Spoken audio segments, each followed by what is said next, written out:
नमस्कार, मी रतन कुमार NP।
आपण सगळेच दुपारपासून या शोकाकुल वातावरणात आहोत। संजय भिंगारदेव आणि मी 1982 पासूनची मित्र आहे। मी जेव्हा इथं आलो BA प्रथम वर्षाला मिलिंद प्रवेश केला त्यावेळी संजय भिंगारदेव हे BA फायनलला होते। कदाचित मुकुंद सुद्धा BA फायनलला, मी फर्स्ट इयरला असताना। त्या काळात गायकीच्या प्रांतात आणि कार्यकर्ता म्हणूनही मुकुंद सोनवणे हे पॅन्थरचे कार्यकर्ते आणि गायक। संजय भिंगारदेवचा आवाज सुद्धा अतिशय गोड होता, पहाडी होता। आम्ही संजय भिंगारदेवचे 2 अतिशय महत्वाचे गायक होते, मोहम्मद रफी आणि तलत मेहमूद, असे 2 गायक हे अतिशय आवडीचे, म्हणजे विद्यार्थी दशेपासूनचे। आम्ही संजय भिंगारदेवांना आमच्या पिढीचा मोहम्मद रफी असं म्हणत असतो।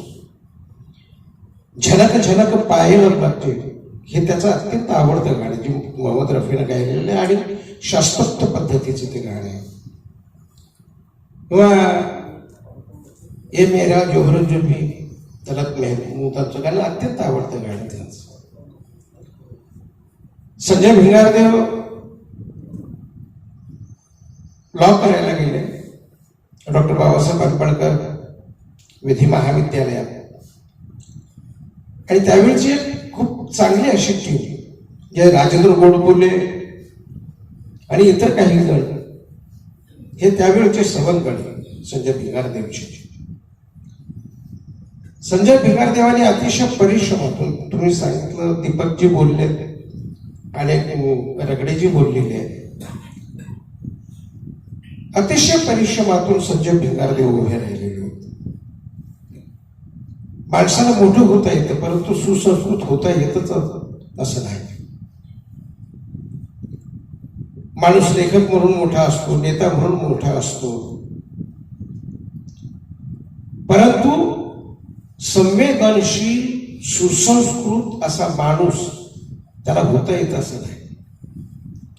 संजय भिंगारदेवांचं मनाचं जे पटल होतं हे मनपटल अतिशय पाझरणारं होतं, प्रचंड बायाळ होती, कडव होती संजय भिंगारदेवांच्या वागण्यात, बोलण्यात, कर्तृत्वात। वकील म्हणून ते कसे होते हे आपण सगळ्यांनी सांगितलेले। ज्यानं बाबासाहेब अंतःकरणात कोंडून घेतलेलं होतं त्याला भौतिक व्यवहाराचं काहीही देणं घेणं नसतं।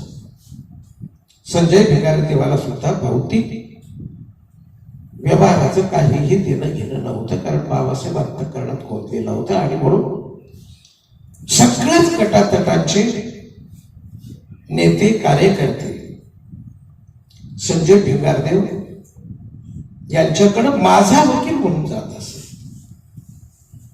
BH गायकवाड साहेब यांच्यानंतरचा अतिशय महत्वाचा वकील म्हणून, काय बरोबर आहे का बोरकर सर?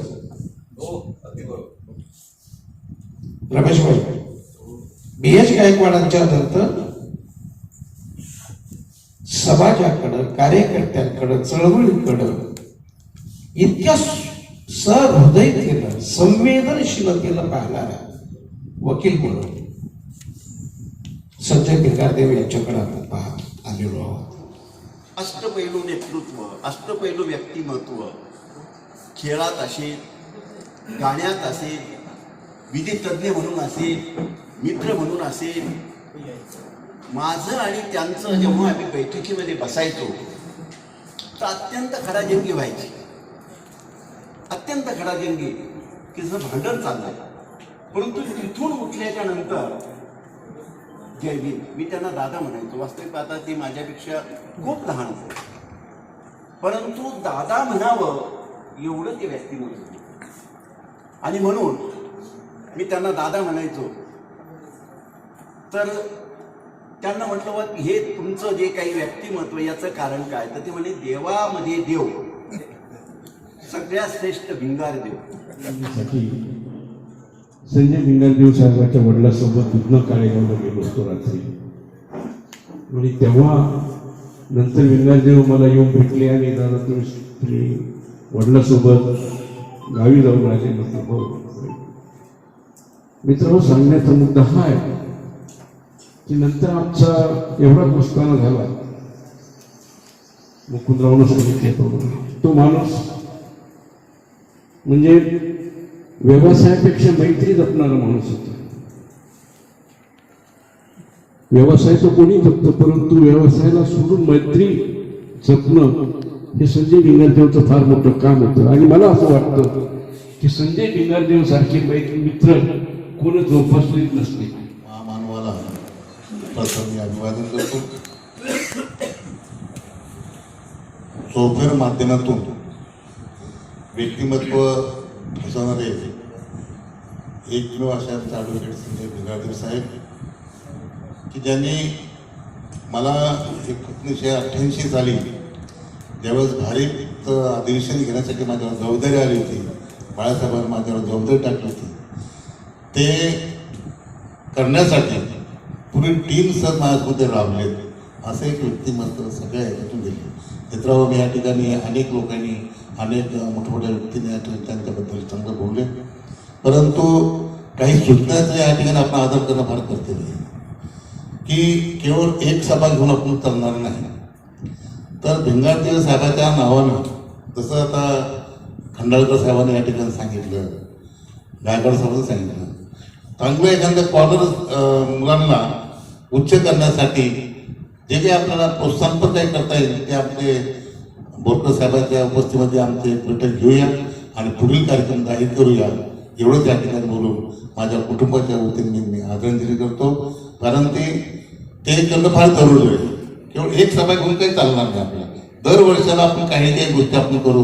जसं आता आम्ही नामांतराच्या संदर्भात नामंजूर पुरस्कार देतो, अशा प्रकारे त्यांच्या नावानं असे वेगवेगळे पुरस्कार आपण जाहीर करूया. एवढंच या ठिकाणी बोलून 1999 पासून 99ला ज्यावेळेस ते मला शिकवायला होते, एक डिबेटिंग याच्यामध्ये त्यांनी मला बघितलं आणि त्यांनी मुकुंदाला आणि ऋषिकेश कांबळे सरांना सांगितलं, एक लडका देखा म्हणे कालाच है, एक उसमें स्पार्क है. आणि तो मला माझ्या ऑफिसमध्ये पाहिजे. त्यावेळेस त्यांनी मला पहिल्यांदा बोलले होते आणि शेवटचंही फक्त मलाच बोलून वागले होते. शेवटचे शनी मी एकटा आतमध्ये. मला म्हणे कुछ नहीं होता, बोले मला शेर क्या हुआ? तो मैंने कुछ नहीं यार, बोले एक्सरसाइज हो गया, थोड़ा पानी भरा, बोले मैंने, और मैं आधे घंटे में, फिक्र मत कर, बोले आधे घंटे में वापस आऊंगा. असं बोलले. मी बाहेर आलो आणि मी तर पलटून बघितलं तर वापस त्याला झटका आला. मी जोरात ओरडलो, डॉक्टरांना बोलवलं आणि डॉक्टरांनी सगळ्यांनी कर्टेल टाकून त्याला झाकून घेतलं होतं. 1999 पासून 24 वर्ष कधीच सिनियर ज्युनियर नव्हतो आम्ही. नेहमी मित्रत्व होतं. आज जी काही भाजीपोळी खातोय त्यांनी शिकवल्यामुळे, त्यांनी मला बनवल्यामुळे आज माझ्या साहेबांना माझ्या वतीने आदरांजली. ॲडव्होकेट भिंगारदेव दादांच्या संदर्भानं सर्वांच्या भावना आहे, सगळ्यांचे वेगवेगळे प्रसंग आहेत. मी पाहिलेला संजय भिंगारदेव हा माझ्या पद्धतीनं पुन्हा घडेल का नाही याची शंका आहे. कारण की कोणत्याही पक्षकारांना भिंगारदेव दादाकडे पाठवलं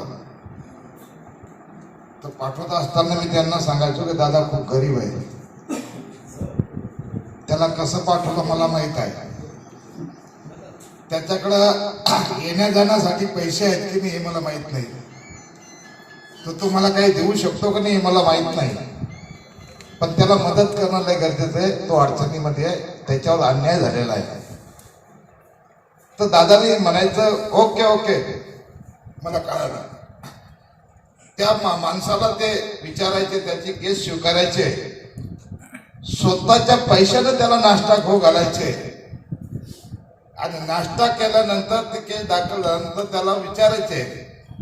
तारखेला आल्यानंतर बी तीच प्रसंग राहायचा. तो त्याने स्वतः जर त्या भिंगारदेव दादाला एखाद्याने जर 500 रुपये दिले असतील तर तो जाताना परत दादा त्याला विचारायचे की तुला जायला पैसे आहे का, त्यातले 100-200 रुपये परत देण्याची त्यांची मानसिक तयारी असायची. एक प्रसंग तुम्हाला सांगतो. 302ची घटना घडली, केस खोटी होती, गुन्हा दाखल झाला आणि मी सांगितलं की दादा खूप गरीब आहे. त्यांना 2-3 वकिलांचे नावं सांगितले, मोठे मोठे. ते त्यांच्याकडे जाऊन आले. कोणी 25,000 त्या काळामध्ये, याच्यामध्ये 25,000 सुरुवातीला सांगितलं जमा करा, बाकीचे नंतर द्या. दादाला म्हणलं त्यांचं पैसे नाही. दादा म्हणजे ठीक आहे. त्यांनी स्वतःचे तिकीट लावले. स्वतः 302ची कलम स्वतःच तिकीट लावून दाखल करून घेणारा आणि केस स्वीकारणारा मी पहिला वकील पाहिला. सिटी चौक पोलीस स्टेशनच्या तुरुंगामध्ये असताना त्या ठिकाणी भिंगारदेव दादा आले. मी जास्त वेळ घेणार नाही.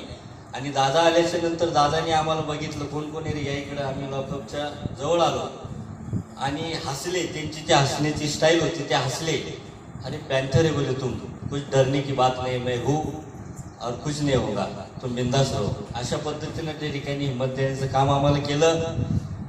आणि शेवटचं दादाचा संपर्क 15 जानेवारीला दादाला मी फोन केला की दादा आपली तारीख, आमची तारीख कधी आहे. तर दादा म्हणजे 20 तारीख आहे आणि तुमची केस साक्षी पुराव्याला आली आणि तुम्ही माझ्याकडे घरी आपल्याला चर्चा करायची आहे. आता तुमची केस मी मार्गी लावणार आणि भापकरांना त्या ठिकाणी बोलून केसमध्ये वेगळ्या पद्धतीने रंग आणला. 15 तारखेला बोलणं झाल्याच्या नंतर 20 तारखेला आमची कोर्टात केस होती आणि 19 तारखेला मी फेसबुक बघितलं तर त्याच्यावरती दादांना भावपूर्ण श्रद्धांजलीचा फोटो बघून शॉक बसला. कौन सा देश जहां तुम चले गए, चिट्ठी ना कोई संदेश, ना जाने कौन सा देश. दादा तुम्हाला खूप खूप मनापासून आदरांजली थांबतो. धन्यवाद. आणि जवळपास माझ्याही भावना अशा स्वरूपाच्या आहेत. खरं तर आमचा जो व्यवसाय हा अत्यंत वृक्ष स्वरूपाचा व्यवसाय आहे आणि या वृक्ष व्यवसायामध्ये आम्ही लोकांचे दुःख खांद्यावर घेऊन वाहत असतो. रोज नवीन अभ्यास, नवीन प्रश्न, नवीन जटिल प्रश्नांची सोडवणूक करण्याचा प्रयत्न करत असतो. परंतु भिंगारदेव साहेबांकडे पाहिल्यानंतर आम्हाला आमचं टेन्शन विसरायला होत होतं. आज तो आमचा पॅसेज ज्या ठिकाणी मी, संगपालजी, प्रवीण कांबळे, वंजारे साहेब आम्ही सगळे मिळून त्या ठिकाणी हसी मजाक करायचो, तो आमचा पॅसेज सुना झाला. अभिवादन. आज आपण इथे संजय भिंगारदेव जे की माझे सिनियर होते, माझे सर्वस्व होते. मी 1982 साली ज्यावेळेस मिलिंद विज्ञान महाविद्यालयातून 12वीची परीक्षा पास केली, त्यानंतर जवळपास 6 वर्ष मी शिक्षणाच्या बाहेर होतो. आणि त्यानंतर ज्यावेळेस 1989 साली साहेबांचं लॉ कॉलेजला ॲडमिशन घ्यायची वेळ आली त्यावेळेस त्यांनी मला विचारलं की बाबा तुम्ही काय करता. म्हटलं सर मी कुठंच काही सध्या शिक्षणात नाही आहे. त्यावेळेस त्यांनी मला तुमच्याकडे तुमचे काही कागदपत्र असतील तर ते मला द्या, मी तुमचं ॲडमिशन करून देतो याच्यात लॉ कॉलेजमध्ये, असं म्हणून त्यांनी माझं ॲडमिशन केलं. त्यानंतर मी सरांकडे जवळपास 7 वर्ष त्यांची ज्युनियर म्हणून काम केलं. त्यानंतर माझं न्यायाधीश म्हणून सिलेक्शन झालं. तेव्हापासून ते अगदी रिटायर होईपर्यंत सरांचं सर्वस्व मार्गदर्शन मला मिळालेलं आहे. त्यामुळे ते माझं सरांच्या जाण्यामुळे माझं स्वतःचं तर वैयक्तिक नुकसान झालं आहे, परंतु आपल्या या समाजाचं आणि विधी क्षेत्रातल्या बऱ्याच लोकांचं खूप मोठं असं नुकसान झालेलं आहे. मला बोलताना सगळं विचारांचे इतके तरंग मनामध्ये उठले आहेत की ते कसं जोडून सांगावं हे सुचत नाही. ॲडव्होकेट संजयजी भिंगारदेव आणि मी मुळात लहानपणापासून आम्ही लहानपणचे मित्र. शाळेपासून तर 5 कॉलेजपर्यंत संजय भिंगारदेव, त्यांचे वडील तुळशीरामजी भिंगारदेव हे दुष्काळाच्या पिरियडमध्ये औरंगाबाद शहरामध्ये आले. त्यावेळेस स्टेट बँक ऑफ हैदराबाद या आमच्या ब्रँडीच्या बाजूला एक बँक आहे, त्या बँकेचं काम चालू असताना तिथं 4 वाशाची झोपडी टाकून त्यांचे वडील राहायचे. आम्ही मसनपूरमध्ये सिंधीवन झोपडपट्टीमध्ये 4 झोपडीच्या वाशामधून अशा झोपडपट्टीच्या अशा झोपडीमधून त्यांनी शिक्षण घेतलं. त्यानंतर आम्ही भिंगारदेव बाबाला म्हटलं, बाबा हे 2 दिवसाचं या ठिकाणी, इथून चला आपली वस्ती इथं, या वस्तीमध्ये या. बाबा आपल्याला कोण जागा दे, बाबा कसं होईल. त्यावेळेस मग आम्ही झोपडपट्टी बसवण्यामध्ये दादाच होतो.